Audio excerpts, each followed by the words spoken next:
Bien-aimé du Seigneur, loué soit Jésus-Christ. Dites-moi, mon Père, l'argent à l'église. Quand tu viens aujourd'hui pour la messe, tu amènes quelque chose. Tu apportes de l'argent. C'est-à-dire la quête, les intentions de messe, le dernier du culte, la dîme. Tout cet argent signifie quoi?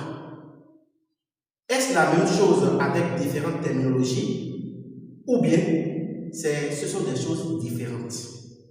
Dites-moi, mon Père. La quête, les intentions de messe, la dîme, le denier du culte, on peut mettre tout ça dans un même panier qu'on peut appeler offrande. Ce sont des offrandes.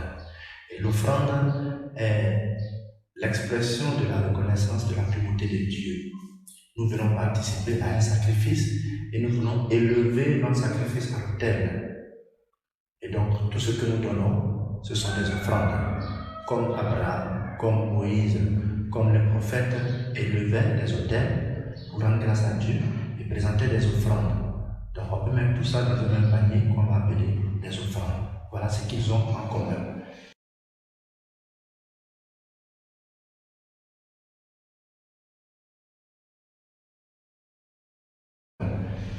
Quand je viens à la messe, j'apporte de l'argent pour la quête. La quête, c'est la participation du fidèle à l'offrande que nous sommes venus faire. Nous sommes venus, l'Eucharistie est un sacrifice. Nous sommes venus faire un sacrifice et nous apportons nos offrandes. Donc la quête que j'apporte, c'est comme les 5 pains et les 2 poissons qu'on a apportés à Jésus pour pouvoir faire la multiplication du pain, l'Eucharistie. Donc la quête, ce sont des offrandes. Ailleurs, dans certains villages ou dans certaines paroisses, on continue de faire la quête avec des vivres. Des personnes apportent des vivres, comme on le fait souvent les jours de fête. Et donc, ce n'est pas seulement de l'argent, ça peut être aussi des vivres qu'on apporte. Mais comme c'est plus facile, c'est plus léger d'apporter l'argent, on se limite souvent à cela. Donc, voici un peu le sens de la quête, une offrande que nous faisons.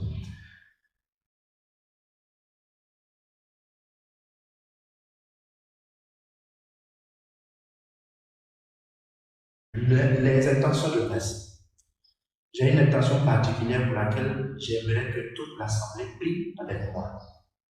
Et donc, je vais voir le prêtre pour qu'on inscrive dans le registre des intentions de messe une intention particulière que j'ai. Et donc, qu'est-ce que je fais? J'apporte les intentions de messe. L'argent que j'apporte servira pour les offrandes qu'on va utiliser. Et je crois que nous, les Africains, nous pouvons mieux comprendre cela lorsque, dans nos traditions, on doit aller voir le prêtre du village.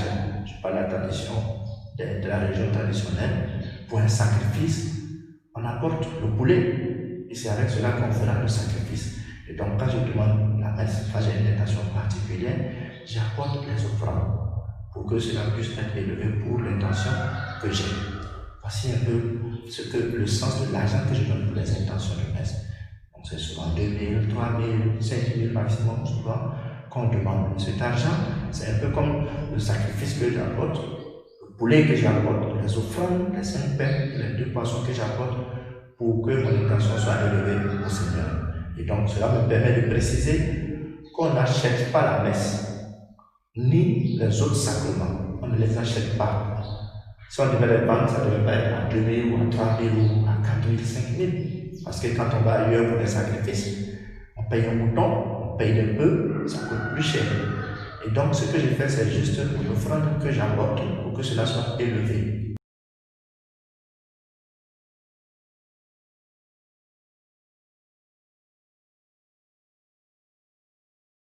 Parlons maintenant du denier du culte. Je profite pour préciser qu'on ne dit pas dernier du culte, dernier comme premier, non, c'est denier comme argent. Le denier du culte, c'est la participation du fidèle à la vie de l'Église. Je suis chrétien, je vais à la messe, je sais que mon Église a des besoins. Électricité, eau, il faut payer parfois certaines personnes pour des services, la Caritas doit fonctionner, on a des structures qui doivent vivre. Il faut payer le gardien du presbytère, tout cela. Et donc, on a besoin d'argent. alors tous les fidèles participent en donnant leur denier du culte. Dans certains lieux, dans certaines paroisses, le denier du culte est même marqué sur le carnet de baptême, quelque part derrière, où on dit qu'il a donné. Alors le denier du culte, c'est quoi? On vous arrache pas tout l'argent, on demande juste le salaire d'une journée de travail dans toute l'année. Une journée de travail pour toute l'année.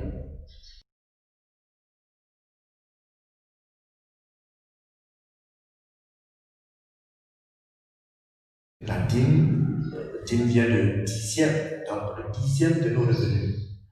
Et nous, les chrétiens sont invités, je dis bien invités parce que ce n'est pas une obligation, à donner la dîme.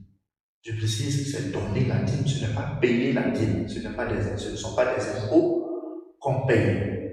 Je donne la dîme. Et qu'est-ce que cela signifie? La dîme signifie que je me rends compte que j'ai eu quelque chose grâce à mon Dieu. Mon salaire, j'ai eu de l'argent, quelque chose vraiment qui va me permettre de vivre. Et je reconnais que c'est Dieu qui m'a permis d'avoir cela. Alors, en reconnaissance pour ses bienfaits pour moi, je vais lui offrir un dixième de ce que j'ai reçu, de mon salaire, de mon argent. Un dixième. Et ce dixième que j'offre montre d'abord que je vois en Dieu l'être suprême de ma vie, de qui tout dépend. Et si c'est le cas, je ne donne pas à Dieu le reste, c'est-à-dire quand j'ai fini de faire mes dépenses familiales, personnelles, le reste d'argent, je vais prendre quelque chose pour aller donner en disant mon père, voilà ma dîme. Non, ma dîme doit être la prémisse, dans le sens où c'est Dieu avant tout, Dieu avant même mes besoins. Et donc, je prélève quelque chose sur ce que j'ai en reconnaissance pour le bienfait de Dieu dans ma vie et je vais lui offrir. Je lui offre le meilleur de mon bétail, le meilleur de mes offrandes. C'est pourquoi la dîme doit être une prémisse. Alors, comme je le disais, elle n'est pas obligatoire. On ne va jamais noter dans un carnet pour dire il a payé sa dîme, il n'a pas payé sa dîme. Non, elle n'est pas obligatoire. Mais on vous le conseille parce que c'est une source de grâce pour celui qui le fait. Lorsque je donne ma dîme, elle sert à beaucoup de choses à l'église, pour le fonctionnement de l'église. Elle sert à faire des dons, des bienfaits à des personnes faibles qui n'ont pas de moyens. Rappelons-nous que nous avons la Caritas qui doit fonctionner dans nos paroisses. Et pour cela, il faut de l'argent pour aider nos frères qui viennent et qui sont en manque. Donc, quand je donne la dîme, je la donne à mon église, je la donne à mon prêtre et je la donne à mon frère qui est en manque. Je la donne à mon prêtre parce que lorsque on a réparti l'héritage d'Israël, on a dit à la tribu des Lévites, qui sont aujourd'hui des prêtres, vous n'aurez pas d'héritage. Votre héritage, ça sera le Seigneur. Et donc, tout ce qui vient pour le Seigneur, c'est là qu'on prélève quelque chose pour lui. Donc, quand je donne, je sais que je donne à mon prêtre, je sais que je donne à mon église, je sais que je donne à mon frère qui viendra demander de l'aide. Et rappelons-nous de cette parole de Malachie, au chapitre 3, verset 10, qui dit « Apportez au trésor toutes les dîmes, mettez-moi à l'épreuve, et vous verrez si je ne vais pas ouvrir les écluses des cieux. » Pourquoi? Pour faire descendre sur nous la grâce. Donc, la dîme que je donne, je ne compte pas quand je donne parce qu'elle va m'ouvrir le ciel à la mesure de ce que je donne. Donc, elle n'est pas obligatoire, mais elle est source de bénédiction.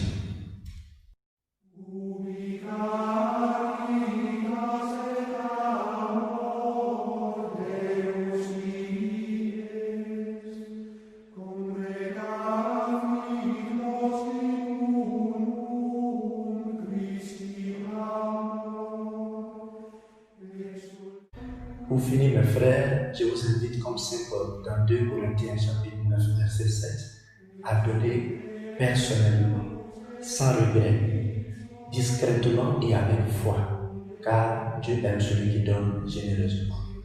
Et dans le livre de Proverbes, il est écrit que l'âme généreuse sera comblée.